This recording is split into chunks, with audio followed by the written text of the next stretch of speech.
계속 철로 역정하고 있습니다. 우리 유치부도 같이 하거든요. 네, 유치부는 되게 쉽게 하고 우리 성도님들은 좀 더 구체적인 이야기를 나누려고 하고 있어요.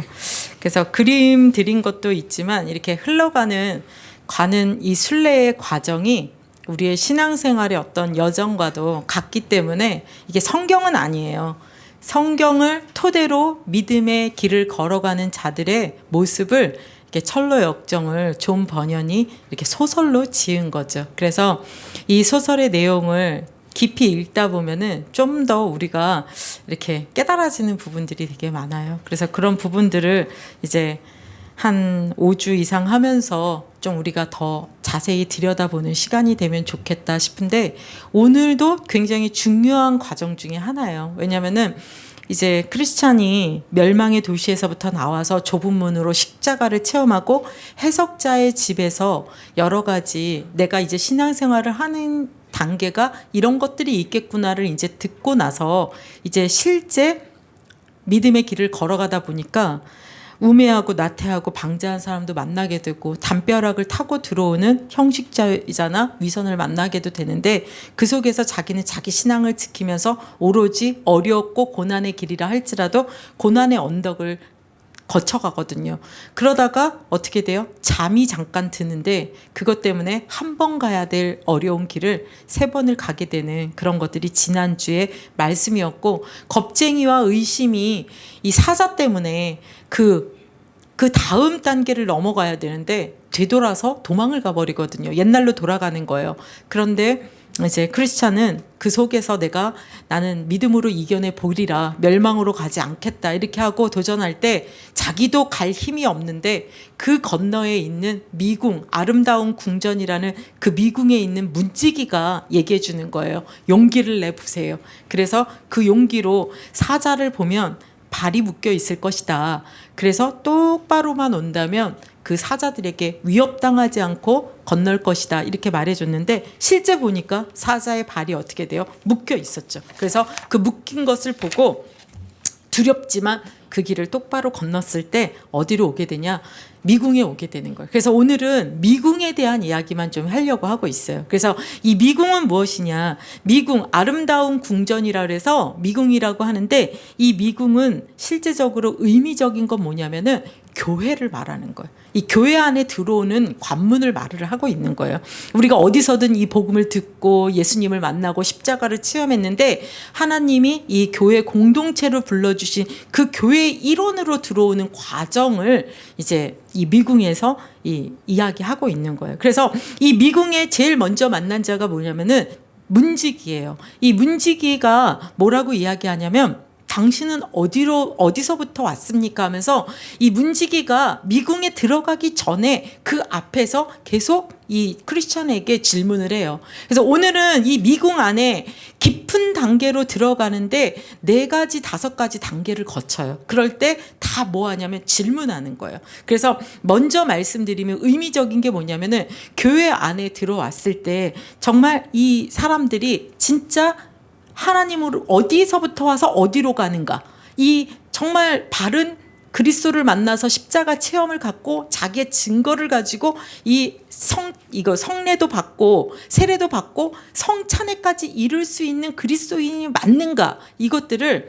이 문지기와 이름이 이제 다 중요하다 그랬잖아요. 4명의 아가씨 이름이 나와요. 신중, 경건, 분별, 자애. 이제 깊이 있게 들어갈수록 신중히 검토하고 미궁 안으로 넣어주고, 그 다음에 들어온 자를 또 경건이 그 안에 경건이 있는가를 확인하고, 또 분별의 영을 가진 분별이라는 아가씨가 이 사람은 정말 진짜 그리스도인이 맞나 하고 또 질문을 통해서 이제 분별하고, 그러고 나서 마지막 가장 정말 깊은 단계의 자비라는 아가씨가 또 질문을 하면서 그런 부분들을 점검해서 진짜 크리스찬이 이 부분에 대해서 다 완벽하게, 이 사람은 그리스도를 만나서 이 십자가로 구원받은 우리의 일원이구나, 이제 우리와 함께해도 되겠구나 할 때 같이 밥을 먹으면서, 이게 이제 성찬인 거예요. 떡을 떼며 마시며 예수님의 그것을 함께 할 수 있는 그런 것들을 점검하는 단계를 여기서 보내는데요. 이 스토리는 이래요. 그렇지만 스토리만 아는 게 우리에게는 중요한 것이 아니라 이 크리스찬이 어떤 단계로 이 문지기와 신중과 경건과 분별과 자애에게 질문을 받는가, 그 질문의 고백을 크리스찬은 무엇으로 하는가에 따라서 우리의 신앙도 좀 더 깊이 발견해 보면 좋을 것 같아요. 이 사자 두 개가 무엇이라고 이 문지기가 설명해 주고 있냐면요, 이 사자는 아무나 들어올 수 없도록, 두 마리의 사자는 신앙을 고백하는 자들의 믿음을 시험하여 믿는 자와 믿지 아니하는 자를 가리기 위한 방편이었다라고 말하고 있어요, 문지기가 앞에서. 그래서 이 정말 하나님을 믿는 사자가 묶여 있다는 것은 성도가 어려움을 당하고 핍박을 당하지만 사자가 묶여 있잖아요. 이 묶였다는 것 자체가 모든 것이 하나님의 주권 속에 통제되고 있음을 말하는 거예요. 그런데 우리에게 문제가 왔다, 어려움이 왔다 하면은 그래도 하나님의 통제와 그 가운데 있기 때문에 그 두려움을 이기고 용기를 내고 믿음으로 나아가게 되면 하나님이 바로요, 똑바로 걸으라고 하면 이게 위협할 수가 없는 거예요. 우리에게 무엇만 주는 거냐면 두려움만 주는 거예요. 근데 크리스찬이 그걸 통과하게 되거든요. 그래서 어디에 오게 되냐면 미궁 앞으로 오게 되는 거죠. 그래서 문지기는 충성스러운 복음의 사역자를 말하고 있는 거예요. 그래서 우리 영적인 파수꾼이라 하잖아요. 문을 지키는 자. 그래서 말씀으로도 성도 이렇게 지키는, 지금으로 말하면은 영혼을 감독하고 지도하는 목사님과 같은 역할을 문지기다, 종이다라고 표현하고 있어요, 여기서는요. 그래서 이 문지기가 물어보는 거예요. 당신은 어디서부터 왔는데 이렇게 밤에 왔습니까? 제가 원래는 십자가를 통과하고 멸망의 성에서부터 내가 멸망당할까 봐 빠져나왔는데 오다가 잠깐 잠이 들어서 원래는 더 일찍 올 수 있었지만 이렇게 늦게 오게 되었습니다. 그러면서 자기 안에 두루마리를 보여주는 거예요. 자기 두루마리로 인침받은 하나님의 백성이라는 걸 보여주는 거죠. 그러니까 문지기가 뭐라냐면 잘 오셨습니다. 이곳은 이 언덕의 주인이신 분이 이런 순례를 걸어가는 자들에게 편히 쉬고 가라고 만들어 놓은 곳이기 때문에 당신이 이곳에 와서 이 규칙만 따른다면 당신은 이곳에서 머무를 수 있습니다. 첫 번째, 신중이라는 아가씨를 모셔오겠습니다 하고 문에 들어가지 못하게 하고 신중을 불러오는 거예요. 그러니까 신중이 조심성 있는 아가씨라고 표현하고 있는데 이 신중이 크리스찬에게 물어보는 거예요. 당신은 어디서부터 왔습니까? 또 어디로 가고 있는 것입니까? 어떻게 이 순례길을 걷게 되었습니까? 오는 도중에 누구를 만났습니까? 당신은 이런 부분들 속에서 당신의 이름은 무엇입니까? 이런 것들을 물어보는 거예요. 그러니까 크리스찬이 말을 하는 거예요. 자기는 어디서부터 왔느냐? 멸망의 성부터 나왔고 그 멸망에서부터 나왔다라는 것 자체가 무슨 의미를 말하고 있느냐면 자기는 죄 가운데서 태어났고 원죄 가운데 태어났고 죄 가운데 살았고 내 자신이 죄인임을 깨달았다, 이런 믿음의 고백과 같은 거예요. 그래서 이 두 번째 질문이 뭐였냐면 당신은 그럼 어디를 향하여 가고 있습니까? 할 때 이 사람이 예전에 어떤 위선자는 어디서 뭐 때문에 간다 그래요? 시온성을 가긴 가는데 자기 영광을 위해서 간다고 하잖아요. 그런데 이는 뭐라고 하냐면은 그 시온성에 하나님을 만나면 그 예수 그리스도가 나를 위해 구원해 주신 그 나라에 들어갈 수 있기 때문에 나는 시온성, 그 예수님을 만나러 갑니다, 이렇게 고백을 하는 거예요. 그래서 그 말은 무엇이냐? 당신이 이 순례의 길에 들어오게 된 것은 어떻게 이 순례길을 시작했습니까? 이걸 또 물어보는 거예요. 이거는 어떻게 해서 그리스도의 필요를 깨달았느냐? 어떻게 그 장망성이라는 그곳에서 빠져나와서 교회라는 하나님의 백성으로 따르려고 그걸 했느냐? 이렇게 고백하는 거거든요. 그럴 때 크리스찬이 뭐라고 하냐면 중생과 회심의 역사의 증거들을 자기가 고백하는 거예요. 그래서 이 신중을 통해서 이 크리스찬이 뭐라고 얘기하냐면 자기는 죄 가운데서 하나님의 이 순례의 길을 따라가기 위해서 나왔다라고 고백하는데 이 이름이 무엇이냐? 그럴 때 자기는 원래는 은혜 없음이라는 이름을 갖고 있었는데 지금은 크리스찬, 그리스도인입니다라고 고백을 하는 거죠. 그 답을 들은 다음에 신중이 뭐 하냐면은 당신이 진짜 이 믿음의 고백을 들으면서, 이 신앙 고백을 들으면서 이 사람이 십자가를 통과해서 정말 이 어려운 여정을 걸어왔구나. 우리도 그러잖아요. 예수님 믿을 때 불신자에서 나와서 십자가 만나갖고 막 그런 뜨거운 간증들 하면 우리가 그 들으면서 어때요? 막 같이 울기도 하고 막 이러잖아요. 신중히 같이 울어줘요. 이렇게 믿음으로 승리한 것을 감동받으면서 어떻게 하냐면 미궁으로 들어오게 하는 거예요. 그래서 이 신중과의 대화를 통해서 이 크리스찬이 미궁 안으로 들어가게 되는 거예요. 그거는 크리스찬이 교회의 일원이 됐고 세례를 받은 교인이 됐다, 이 정도의 의미가 되는 거죠. 그래서 우리 같으면은 지금 우리 한국 교회나 지금 시대 교회 같은 느낌이 아니에요. 예전에는 이 그리스도인들을 뽑을 때 이 세례 후보자나 이런 자들을 철저하게 교회의 순결을 위해서 점검하고 질문하고 그들이 교육받도록 이끌어갔거든요. 그래서 이 교회에 아무나 들어와서 사탄의 어떤 수단이 되도록 이 가라지를 심는 역할을 하게 하지 않기 위해서 이런 부분들을 굉장히 신중하게 했었던 거예요. 그래서 이 교회에 어떤 것이 있냐면, 우리도 오늘도 이제 그런 생각을 되게 많이 했는데, 이 교회가 거짓 고백자들이나 우리 형식주의자, 담 넘고 왔던 자들 있잖아요. 또 위선자들이 많아지면 교회가 경건의 능력을 잃어버리고 사회적으로는 빛과 소금의 역할을 할 수 없기 때문에 세례 교인이 되게 하는 그것이 구원의 증거와 신앙의 그런 고백이 없으면 주지 않았던 거예요. 그냥 교회 6개월 다니면 세례 주고 막 이렇게 어느 정도 다니고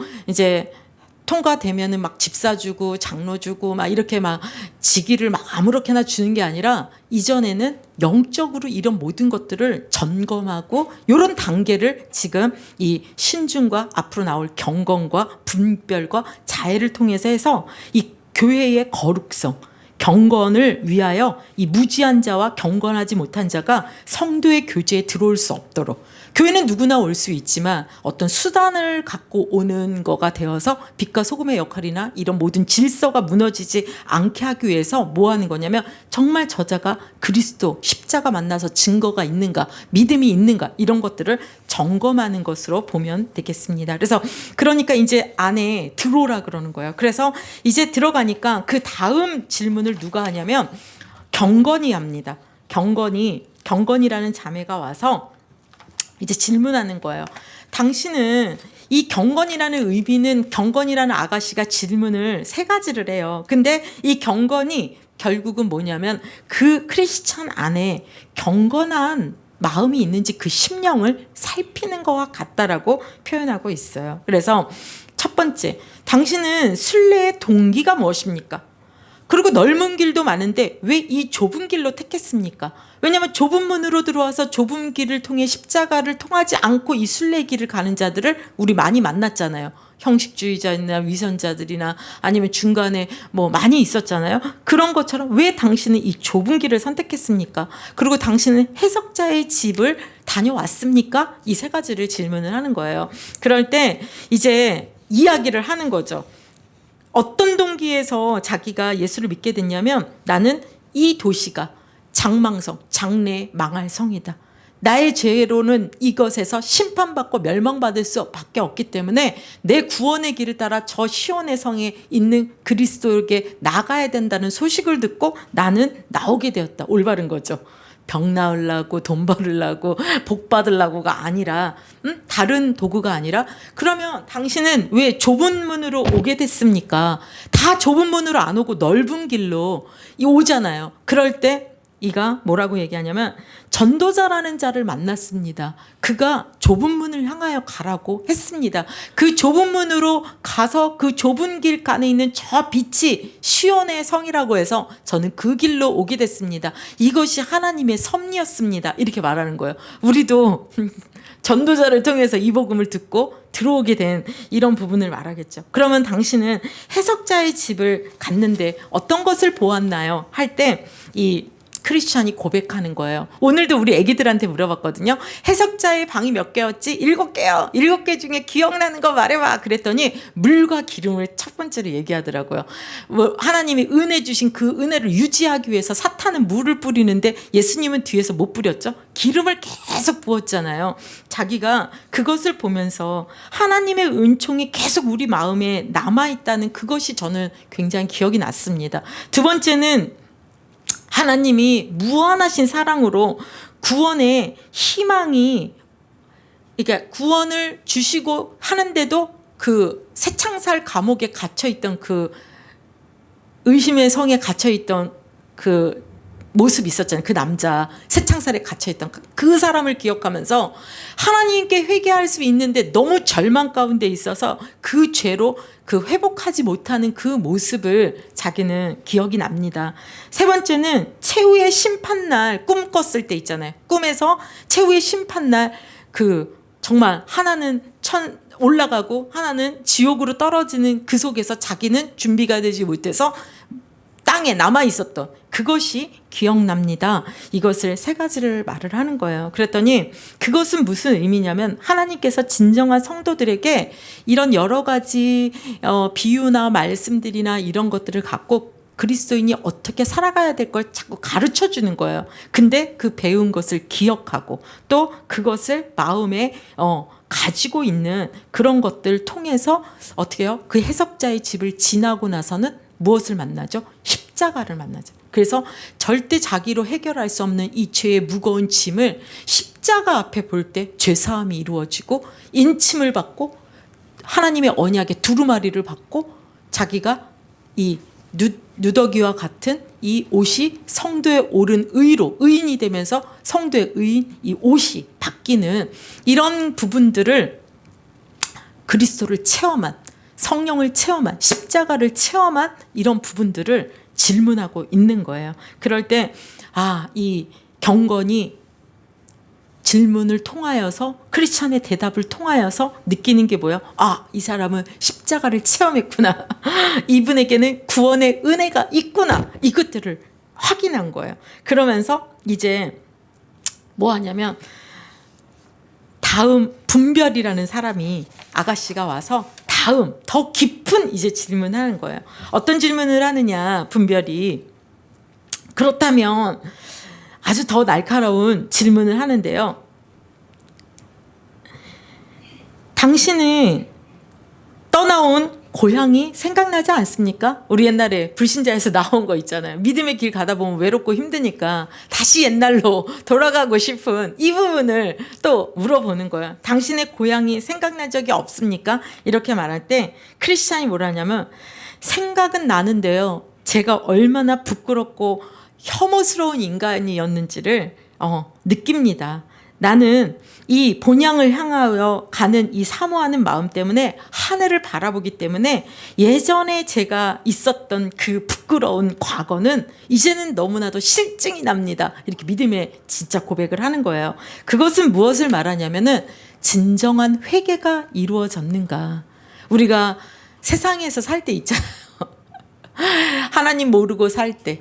하나님 모르고 살 때, 내 맘대로 살 때, 정말 죄가 뭔지도 모르고 살 때 이 모습이 얼마나 부끄러운 모습이었는가가 옛날 그 고향이라는 단어를 통해서 확인하는 거예요. 그래서 회개라는 거는 눈물 이렇게 흘리면서 잘못했습니다가 회개가 아니라 가던 길을 돌이켜 오는 거기 때문에 회개에는 회개의 열매가 있어야 된다. 그거는 죄를 미워하고 죄와 싸우는 것이고 또 내가 뉘우치면 과거로 다시 이 부끄럽고 이 미워하는 그 모습으로 부끄러운 모습으로 욕심의 그 세상 모습으로 돌아가지 않는 것을 말하고 있는 거예요. 그러니까 분별이 더 예리한 질문을 합니다. 그러면 당신은 그 친구들도 세상에 많았을 텐데 그 친구들 때문에 친밀한 관계를 맺던 사람들에 대한 미련은 없습니까? 이렇게 물어보는 거예요. 근데 크리스찬 대답이 너무 멋있어요. 뭐라고 대답하냐면 고향 사람들이 모두가 크게 느꼈던 그 세상 세속적이고 유격적이고 향락을 돌이켜 볼 때 나는 지금에 와서 보면 그것이 나의 고통이었고 슬픔이었습니다. 이렇게 얘기하는 거예요. 그게 그립지 않다. 진짜 그리스도를 만나고 나니까 주님을 따르는 것이 너무나도 좋아서 그 세상에 그 즐기고 좋고 했던 거는 전혀 그 생각도 안 난다. 그러니까 더 분별이 더 예리하게 물어보는 거야. 그러면 당신은 그 마음에서 이 육체의 소욕들이 올라왔을 텐데 그 소욕을 어떻게 극복했습니까? 이렇게 물어보는 거죠. 그러니까 크리스찬이 뭐라고 얘기하냐면 저는 4가지의 방법으로 이겨냈습니다. 첫 번째는 십자가를 바라봅니다. 그리스도께서 나를 위하여 십자가에 흘려 죽으신 그 죽음 때문에 내가 이 죄에서 용서받았기 때문에 나는 그 육체의 소욕이 올라오고 고통이 될 때마다 이 그러니까 미련이 남을 때마다 다시 그 육체의 소욕이 올라올 때마다 십자가를 바라봅니다. 두 번째는 내가 그 십자가 앞에서 받았던 그 선물을 기억합니다. 그러는 거예요. 그게 뭐예요? 의의 옷. 이렇게 그 누더기와 같은 죄의 옷이 아니라 새 옷이잖아요. 그 옷을 우리도 본 사람은 없어요. 그러나 계시록에 보면 나와 있잖아요. 성도의 의의 행실.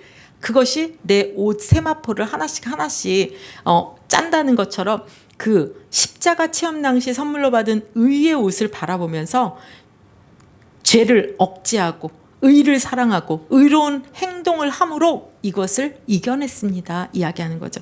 세 번째, 나는 두루마리는 언약을 말하는 거잖아요. 하나님 내게 주신 언약. 이것을 기억하면서 내가 이겨냈습니다. 네 번째로는 하늘의 소망을 바라보면서 나는 이겨냈습니다. 당신은 왜 시온성을 가려고 하는 것입니까? 할 때 천성을 사모하는 가장 중요한 이유는 나는 그곳이 아름답거나 안식이 있어서가 아니라 그리스도와 함께 있을 수 있기 때문입니다. 이렇게 고백하는데 오늘 목사님 이번 주 계속 얘기하는 것처럼 사랑하면 절로 나온다. 사랑하는 것이 진짜 신앙이다. 예수님을 사랑하지 않으면 교회에 온다 할지라도 그는 신자가 아닐 가능성이 높다. 왜냐? 목적과 동기가 다른 데 있는 거니까요.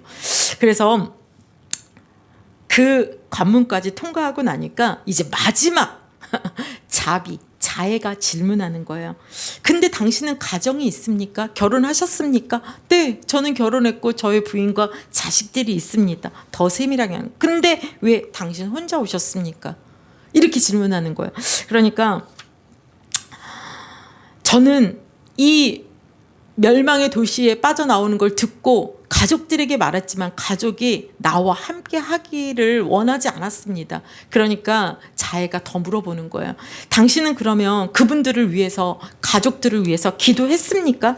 그들에게 구원을 달라고 하나님께 매달려 기도했습니까? 또 당신이 느낀 이 멸망에 대한 두려움과 이런 부분들을 이 가족들에게 복음을 제시했습니까? 이런 뜻이겠죠. 복음을 제시했습니까? 잘 설명해 주었습니까? 네, 설명 다 했고 여러 번이나 했는데도 그들은 저를 정말 무시하고 그런 것들에 대해서 내가 한 것들에 대해서 그들은 따라오지 않았습니다. 이렇게 할 때 자애가 한 번 더 물어보는 거예요. 왜 그렇게까지 했는데 따라오지 않았을까요?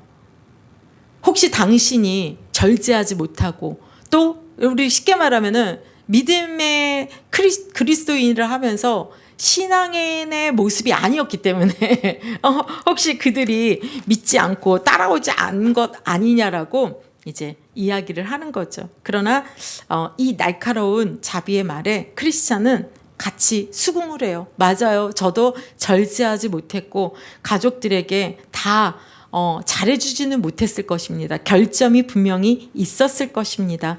그러나 그들을 설득하지 못해서 나라도 이 믿음의 이 구원을 지켜야 되기 때문에 저는 홀로 이 길을 나오게 됐습니다. 이렇게 말할 때 신중과 경건과 자비와 분별이 다 이야기한 것을 보면서 이제는 뭐냐면 이쪽으로 들어오십시오 하면서 같이 식사를 하게 되는 거예요. 다 질문하고 점검하고 식사를 하는 거예요. 이 식사를 한다는 것 자체가 무엇이냐면 주의 성찬, 예찬에 참여하는 거예요. 우리가 성도가 같이 떡을 떼고 교제하고 또 교제하는 자들이 십자가의 그 예수님의 성찬을 기념하면서, 그래서 주의 성찬은 신령한 자들만 받을 수 있도록 자기 점검하는 이 수단이 될 수 있도록, 주의 성찬은 하나님의 자녀를 위한 이 은혜의 공급의 수단이기 때문에 아무나 받는 것이 아니라 이렇게 믿음 가운데 걸어간 자들만 할 수 있도록 하나님이 만들어 놓은 것을 이제 따르는 것을 말하고 있는 거죠. 그래서 이 성찬이 지나고 잠을 자고 그 다음날 이제 두 군데를 보여줘요. 첫 번째는 도서관입니다. 그리고 두 번째는 무기고를 보여줘요. 그래서 이 도서관에 가서 무엇을 보여주냐면은 여러 가지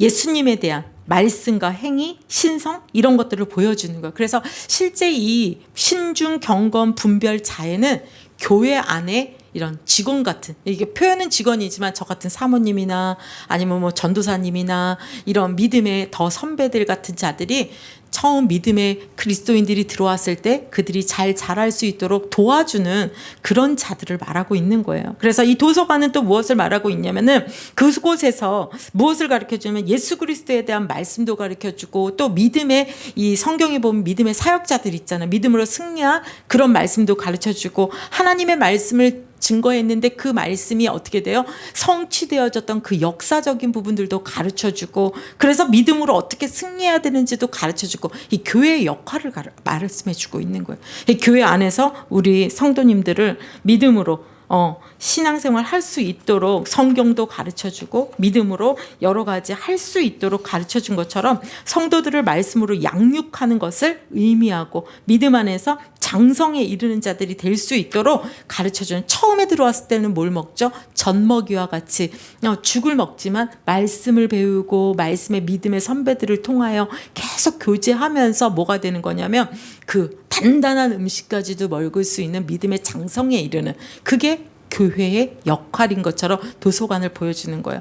마지막으로 이제 떠나려고 하기 전에 어디를 보여주냐면은 이리 와보십시오 하고 무기창고를 보여주는 거예요. 무기창고에 보면은 무엇이 있냐면은 이 전신갑주를 입을 수 있는 구원의 투구, 이거는 이제 설명 안 해도 다 아시니까 의의 흉배, 또 싸울 수 있는 도구, 말씀의 검, 이런 방패, 또 진리의 허리띠, 복음의 평안의 신발, 이런 것들을 보여주고, 우리 주님을 위해서 일하고자 하는 자는 반드시 영적 전투가 불가피하잖아요. 싸워야 되기 때문에 성도들에게는 우리 군사로 무장시켜야 되는 것이 교회의 일이라는 것을 또 설명하는 거지만, 그래서 그런 것들을 설명해주고 보여줘요. 그러면서 반드시 그리스도인들은 믿음의 길을 걸어가는데 뭐가 필요하냐? 싸우는 도구가 필요하다는 거예요. 믿음의 방패 칼로도 싸우지만, 그러면서 그 도구에 대한 7가지를 예를 들어줘요. 첫 번째가 누구냐면은 모세는 그 믿음의 도구가 뭐였죠? 지팡이에게 능력이 있는 건 아니에요. 그러나 하나님의 모든 행위를 나타내는 거에 도구로 썼던 그 도구가 필요하다는 거를 이 무기창고를 통해서 보여주는 거죠. 그래서 이 지팡이, 또 그 야엘이라고 시스라 장군이 왔을 때 평안하게 저기 아군인 줄 알고 그 집에 들어와서 우유 먹고 누웠을 때 이제 대세가 이제 이 사람이 몰리고 있다는 거 아니까 하나님 앞에 서서 그 텐트 칠 때 그거 있잖아, 말뚝 박는 거, 그거와 장막할 때 하는 그거와 망치로 갖다가 그 사람의 이 관자를 쳐서 죽이죠. 그래서 이기게 하는 그런 야엘의 도구. 그다음에 또 기드온에게 무엇으로 싸웠죠? 미디안과 싸울 때 항아리, 나팔, 횃불, 이것을 가지고, 그것이 300명이 그 능력이 나팔과 항아리와 그 횃불에게 있는 게 아니라 하나님이 그렇게 하라고 했을 때 하나님의 모략과 전략으로 미디안 승리하게 하는 하나님의 도구였던 거죠. 또 삼손이 무엇으로 1000명을 블레셋을 죽였냐? 나귀 턱뼈로. 여러 가지 방법들. 그 다음에 골리앗을 이길 때 다윗은 물매와 물맷돌로 해서 승리한 것들, 이런 것들을 보여주시면서 이제 마지막에 예수님이 심판주로 오실 때는 예수님의 이 검, 이런 것들을 보여주시면서 우리가 전신갑주를 입고 믿음의 싸움을 싸우러 걸어가는 그 진보의 길에는 무엇이 있다? 도구가 있다는 거예요. 그래서 오늘 제가 본문으로 잡았던 거는 에베소서 6장 우리 혈과 육과로 싸울 것이 아니요 정사와 권세자들과 하늘의 악한 영과 싸울 때 무엇으로 싸우냐? 하나님이 주시는 그런 전신갑주를 입고 믿음의 크리스찬과 같이 순례길을 걸어가는 자에게는 하나님이 인도 쳐주고 그리스도의 신분의 옷도 주시지만 그 위에 전신갑주를 입고 믿음의 싸움에 계속 싸워갈 수 있는 무기와 도구가 필요하다는 걸 말해주고 있는 거죠. 이제는 크리스찬이 가려고 합니다. 이제 떠나는 거예요. 미궁에서 하루 이틀 잤기 때문에 이제 떠날 때 마지막으로 일로 와보십시오 하고 데려가는 것이 뭐냐면 우리로 말하면 저런 옥상 같은 데 있잖아요. 그래서 그 미궁의 가장 꼭대기에 올라가서 저 멀리 보십시오 하고 보여주는데 그것이 무엇이냐면 기쁨의 산이에요. 기쁨의 산을 보여주는 거예요. 그래서 그 미궁 꼭대기에서 저 멀리 바라보니까 저 산 꼭대기에 올라가면 하늘나라, 그곳에 가면 하늘나라가 보이는 곳입니다. 그것이 기쁨의 산입니다. 거기 가면 양을 치는 목자님도 만날 수 있게 될 것입니다. 그러면서 보내는데 이 기쁨의 산을 모르냐면은 미궁에서 가장 높은 곳에서 가야 보이는 것처럼 이거는 기쁨의 산은 높은 수준의 영적 상태를 말하고 있는 거예요. 그래서 강한 믿음과 믿음을 소유한 자들이 천국에 대한 소망을 가지고 멀리 정말 하나님의 나라를 바라보면서 갈 수 있는 이런 영적 상태를 기쁨의 산으로 표현하고 있는 거죠. 그래서 교회 안에서도 그러니까 미궁 안에서도 제일 어디예요? 높은 곳에 가서 보게 되잖아요. 그래서 이거는 천성에 아주 가까이 가는 거기 때문에 이 회심한 지 얼마 되지 않은 자들은 이거를 볼 수가 없고 많은 고난과 뼈아픈 수고와 시험들, 오랜 고통과 영적인 체험들을 통해 마침내 높은 영적 수준에 도달하는 것을 말하고 있는 거예요. 그래서 교회는 또 하나의 비전이 뭐냐? 그런 믿음의 영적 진보를 이루어서 정말 영적인 높은 수준의 상태가 되는 걸 제시해주고 훈련해주고 하는 것까지가 미궁의 역할인 것을 여기서 말해주고 있는 거죠. 그래서 이제 크리스찬은 전신갑주를 입고 무엇을 가졌을까요? 여러분 한번 생각해 보세요. 7가지 중에 여러분들은 어떤 도구를 가지고 가실래요?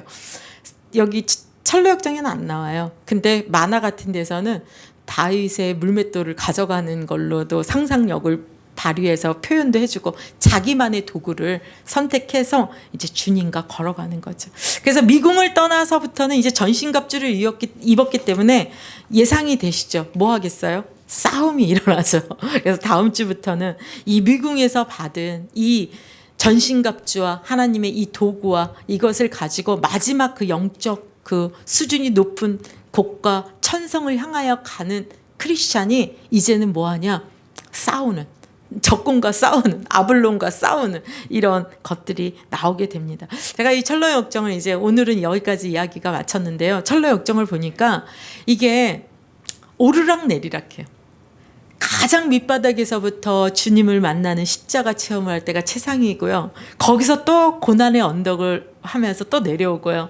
또 여기서 그 미궁을 만나면서 최고의 영적 안심과 평안과 보호를 받고요. 이제는 또 다음 주부터는 겸손의 골짜기로 내려가서 아블론이라는 마귀를 만나 믿음의 싸움을 싸우고 또 그걸 해서 또 승리하고, 그래서 믿음의 순례의 길을 걸어 천성에까지 도달하는 데는 우리가 오르락 내리락 하면서 하나님께서 어려움도 주고 시험도 주지만 견고하게 하시고 그 속에서 또 기쁨을 맞이하고 승리도 했다가 이런 우리의 과정들인 줄 믿습니다. 오늘 미궁 안에서 우리가 신중하게 또 경건하게 분별하며 자해하는, 영혼을 사랑하고 영혼을 품는 이런 모든 이 교회의 일원이지만 우리 안에 있어야 될 모든 내용인 줄 믿습니다.